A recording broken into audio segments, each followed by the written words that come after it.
विकसित भारत यात्रा रेवाड़ी के गांव डालिया की पहुंची, जहां भाजपा प्रदेश प्रवक्ता वंदना पोपली ने मुख्य अतिथि के रूप में शिरकत की। इस अवसर पर वंदना पोपली ने मीडिया से बात करते हुए कांग्रेस को आड़े हाथों लिया और कहा कि आज कांग्रेस में सोनिया गच्छम सरनामी चल रहा है, क्योंकि खाता ना बही जो सोनिया कह दे वो सही। उन्होंने कांग्रेस को इतने में ही नहीं छोड़ा, बल्कि कहा कि कांग्रेस आज भारत जोड़ने की बात करती है, लेकिन पहले कांग्रेस ये बताए कि भारत टूटा कहां से है। भारत जोड़ो यात्रा करी थी तथाकथित, अब कहां से भारत टूटा है, मैं तो बार बार उनसे प्रश्न पूछती रही कि बताइए कहां से भारत टूटा है। उसका जवाब वो नहीं दे पाए। लेकिन जहां जहां वो यात्रा गई वहां पर क्या हाल हुआ, तकरीबन 33 जिले जो है राजस्थान के वहां पर यात्रा गई थी और वहां पर सब जगह वो हारे थे। तो अभी भी ठीक है, मन की इच्छा है, थोड़ा वॉकिंग करना चाहते हैं, घूमना चाहते हैं, घूम लें। थोड़ा घर में बैठे बैठे परेशान हो गए होंगे तो सोचा कि थोड़ा घुमाएं। प्रदेश में तो मुझे लगता है कि सारे मिलकर आपस में घर को जोड़ने का काम कर लें। एक इनका प्रोग्राम चला था विपक्ष आपके समक्ष, तो मैं कहती थी ये तो खुद ही एक दूसरे के समक्ष है, इनको तो पहले घर में बैठकर, मतलब आप ये देखिए जहाँ इकट्ठे होकर बैठने एक घटना बन जाए वहां पे सामान्य कुछ नहीं हो सकता। ये पार्टी आपस में खुद तो इकट्ठे बैठ ले, बाद में जनता के बारे में सोचे या किसी और के बारे में सोचे। तो ये वैचारिक रूप से कांग्रेस पहले खत्म हो चुकी थी, राजनीतिक रूप से खत्म हो चुकी थी, और अब परिवार में भी इनके झगड़े चल रहे हैं। तो दिख रहा है कि इनको जनता से, कार्यकर्ताओं से कुछ लेना देना नहीं है, किसी तरह अपनी सीट बचा लें। वही बात है कि किसी तरह टिकट मिल जाए, पार्टी में हारना तो है ही। कुल मिला के आप कहना चाहते हैं कि टिकट भी नहीं मिलेगी? देखिए लड़ाई तो इसी तरह की चल रही है, जिस तरह से ग्रुप बने हुए हैं और 3 नेता अपीयर होते हैं, एकदम से प्रेस कॉन्फ्रेंस करते हैं, जिसको मीडिया ने एसआर के नाम दिया है। रणदीप सुरजेवाला है, शैलजा है, किरण चौधरी हैं, ये तीनों अपीयर होते हैं, प्रेस कॉन्फ्रेंस करते हैं। तो ये अपने अपने एरिया को बचाने की और अपनी टिकट बचाने की कवायद है। जी मुझे लगता है कि जिस प्रकार से उन्होंने रामलला के मंदिर में जाने के लिए मना किया, जो तरीका था, क्योंकि राम तो सभी के है ना।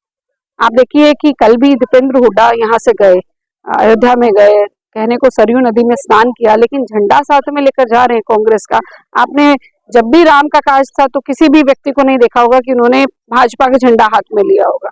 तो राजनीति हर एक चीज में ढूंढते हैं, तो कहीं ना कहीं कुछ लोग जागरूक तो हैं कांग्रेस में, उनको समझ आता है कि इनकी जो रीति नीति है वो जनता के अनुरूप नहीं है। तो वो बेहतर समझते हैं जहाँ पे जो बेहतर स्थिति है वहां पर जाना ठीक रहेगा। मानती तो नहीं है, मानना इसलिए जरूरी नहीं है क्योंकि इनके लिए एक चीज इम्पोर्टेंट है, सोनिया शरणम गच्छामि, मतलब ना खाता ना बही, जो सोनिया कह दे वो सही। तो अब जो सोनिया गांधी जी कह रहे हैं उसको वो फॉलो कर रहे हैं, तो कहाँ से मानेंगे। चलिए उस बात करें। देखिए 22 जनवरी मैंने अभी आपको कहा कि इतने सैकड़ों सालों के बाद ये समय आ रहा है, और मुझे लगता है कि जब भी हमारे घर में कोई त्योहार आता है उस समय भी हम ऐसा ही करते हैं कि प्याज लहसुन का भी हम निषेध कर देते हैं कि हम उसका इस्तेमाल नहीं करेंगे। तो एक स्टेट के होने के नाते मुझे लगता है भारतवासियों को भी इस समय ध्यान रखना चाहिए कि क्योंकि इस समय टेंट से उठकर मंदिर में जा रहे हैं, प्राण प्रतिष्ठा हो रही है, तो कुछ चीजों का तो ध्यान रखना चाहिए। और सरकार की तरफ से ये बड़ा अच्छा कदम है कि उन्होंने ड्राई डे घोषित किया। देखिए आज हम बावल कॉन्स्टिट्यूंसी के डालिया के गाँव में आए हुए हैं, और विकसित भारत संकल्प यात्रा को लेकर जो जोश दिखाई दे रहा है वो आप सभी ने भी देखा है कि किस प्रकार से लोग सिर्फ अपनी समस्याओं को सुलझाने के लिए नहीं, जागरूकता के लिए भी आ रहे हैं कि सरकार ने ऐसी कौन सी योजनाएं हैं जो शुरू की हुई है जिनका वो लाभ ले सकते हैं। और आप देखेंगे कि सिर्फ जागरूकता और सिर्फ अपनी प्रॉब्लम का सोल्यूशन ही नहीं, बल्कि लोग इसमें पार्टिसिपेशन भी पूरे जोर शोर से लेना चाहते हैं। ये मोदी जी की गारंटी की गाड़ी को भी देखना चाहते हैं, और ये भी देखना चाहते हैं कि हमारी सरकार हमारे लिए क्या काम कर रही है। तो ये पूरा जोश, मैं जिस प्रोग्राम में गई हूँ मैंने देखा है कि वहाँ गांव के सभी लोग आए हैं, वहाँ पे लोगों में जोश है। वो अपने जो पूरा अमला जमला बैठा हुआ प्रशासनिक लोग बैठे हुए उनके पास जाकर अपनी समस्याएं अगर कुछ रह गई हैं उसको भी सुलझवा रहे हैं, जागरूकता भी ले रहे हैं, तमाम तरह के क्वेश्चन भी पूछ रहे हैं।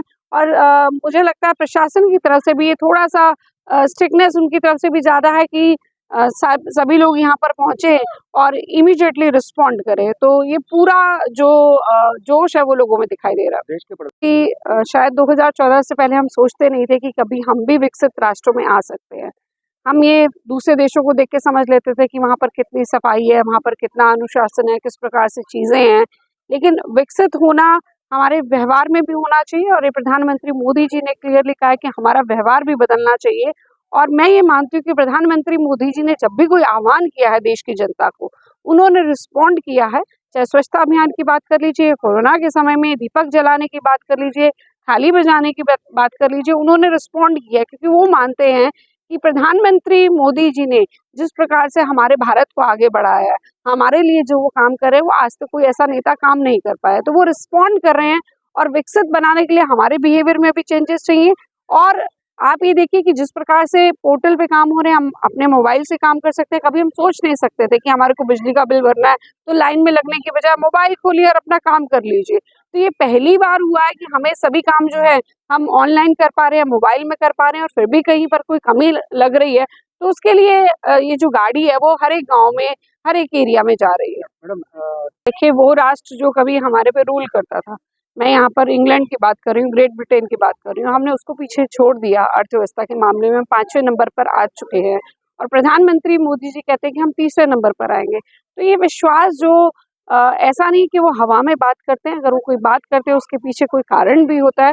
और कोरोना के समय में भी हम जिस प्रकार से निकल कर आए, हमारे को इकोनॉमिकली भी इतना इम्पैक्ट नहीं पड़ा, हमारे को बीमारी का भी इतना ज़्यादा इम्पैक्ट नहीं पड़ा, हमने वैक्सीन अपनी बनाई और उसके बावजूद भी हम 5वें नंबर पर आ गए। और प्रधानमंत्री मोदी जी कहते हैं कि हम 3रे नंबर पर आएंगे। तो मुझे तो पूरा विश्वास है और मुझे लगता है भारत की जनता का भी पूरा विश्वास है कि हम विकसित राष्ट्रों की श्रेणी में जल्द आएंगे। 22 जनवरी कौन सा काम था जब सियासत नहीं हुई? मंगलयान भेजा तब भी सियासत हुई, कोरोना का समय था, देश में आपदा आई थी, तब भी सियासत हो रही थी। तो सियासत तो इनका काम है सियासत करना, लेकिन मैं ये मानती हूँ कि 22 जनवरी एक बहुत बड़ा दिन है। सैकड़ों वर्षों के बाद ये दिन आ रहा है जब रामलला टेंट से उठकर मंदिर में जा रहे हैं, प्राण प्रतिष्ठा होने वाली है। मैं तो खुद एक-एक घर में गई हूँ, जब हमने पीले चावल बाँटे और हमने लोगों का रिएक्शन देखा कि किस प्रकार से उनमें जोश था कि हमारे रामलला अपने मंदिर में जा रहे हैं। तो ये इतने सैकड़ों सालों के बाद ये जो स्थिति आई है, ये सियासत होती रहे, मुझे लगता है ना देश को इस पे फ़र्क पड़ रहा है, ना हमारे को इससे कोई फ़र्क पड़ रहा है। और मकान